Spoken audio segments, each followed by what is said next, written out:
Luxury. It's not just fashion, it's fantasy. A world of status, exclusivity, and perfection. But what if I told you there's another world that looks exactly the same? Same logos, same handbags, same perfume bottles, but it runs underground in plain sight. This world doesn't exist in Milan or Paris. It thrives in the backstreets of Guangzhou, Istanbul, Mumbai, and Bangkok. And shockingly, this fake world is worth over $500 billion. This is not just about counterfeit goods, it's about how illusion became a business model.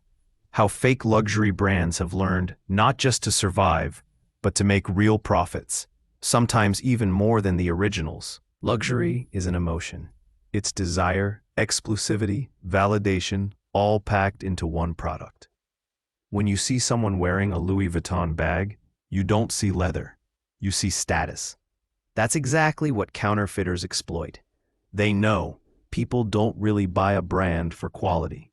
They buy it for what it represents. Psychologists call this symbolic consumption. It means we buy things not because we need them, but because they tell the world who we are. Fake luxury brands don't just copy designs. They copy dreams. And when dreams are mass-produced, profits follow. When you imagine counterfeit goods, you probably think of small street vendors or shady stalls. But today's fake industry is far more advanced. Factories in China, Turkey, and Vietnam produce near-perfect mirror copies of original luxury products. Some of them are made by the same workers who produce the real ones during the day. After official working hours, those same machines keep running, churning out extra pieces with slightly altered serial codes. These are called ghost batches. They're so identical that even brand experts struggle to tell them apart. Packaging, stitching, logos, all flawless.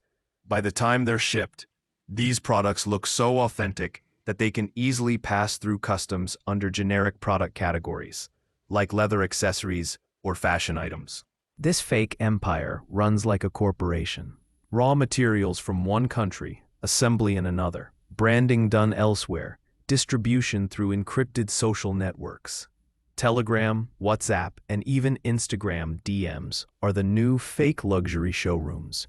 Payment, crypto, shipping, disguised parcels. Customer support, instant replies, 24/7. It's not disorganized crime anymore. It's a full-fledged shadow supply chain that mirrors the real luxury ecosystem. Why people buy fake luxury? Here's the real secret. Fake luxury doesn't sell because people are dumb. It sells because people are insecure. According to the University of Southern California, over 60% of people who knowingly buy fake luxury do it not to deceive others, but to feel part of a higher social circle. In their mind, that LV or Rolex gives them confidence. It's psychological camouflage, a shortcut to belonging. And that emotion is worth more than the product itself. Even marketing researchers agree. Luxury brands sell perception, not product. So when fake brands tap into that same emotion at 1/10 the price, the profit margins become astronomical. Let's look at numbers. A real Gucci bag might cost $350 to manufacture and sell for $3,000. The fake one costs $40 to make and sells for $300 to $500. Even after accounting for logistics, bribes, and marketing, profit margins hover around 600 to 900%. No advertising, no taxes, no physical stores, just pure demand driven by human psychology. And remember, most buyers don't want to be fooled. They know it's fake. They just don't care.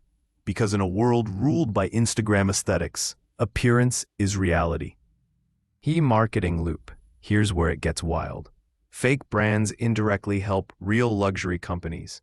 Every fake item circulating in the market is free advertising for the original. It keeps the brand name alive in the minds of people who can't yet afford it. When those people move up economically, guess what's the first thing they buy? The real version. That's why most luxury brands rarely go all out to completely eliminate counterfeiting. They publicly condemn it. but silently. They know it keeps the aspiration machine running. In most countries, selling fake goods with brand logos is illegal, but the gray market operates through clever loopholes. Instead of selling Gucci, they sell Gucci. Instead of Louis Vuitton, they say LV inspired. They call their products one-to-one replica, mirror copy, or factory edition. And unless the brand officially sues, most local law enforcement won't even act. Result? Billions of dollars move across borders, untraceable. The fake luxury is not a flaw in capitalism. It's a reflection of it.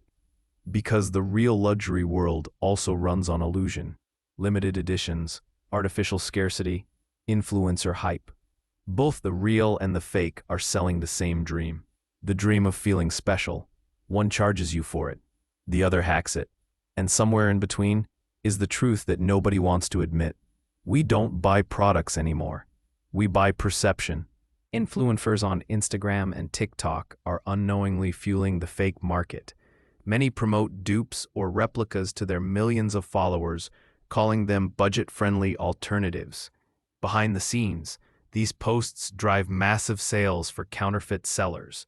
One viral reel can move thousands of fake Dior or Prada units overnight. The irony?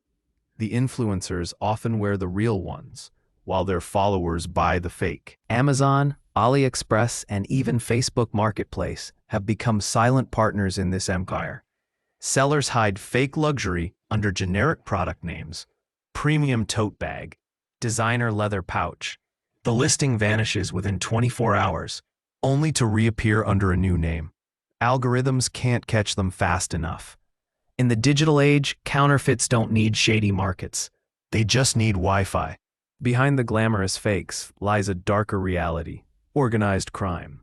Europol reports that many counterfeit networks are backed by the same cartels that run drugs and weapons. Why? Because fake luxury is safer, easier, and more profitable. You don't smuggle cocaine anymore.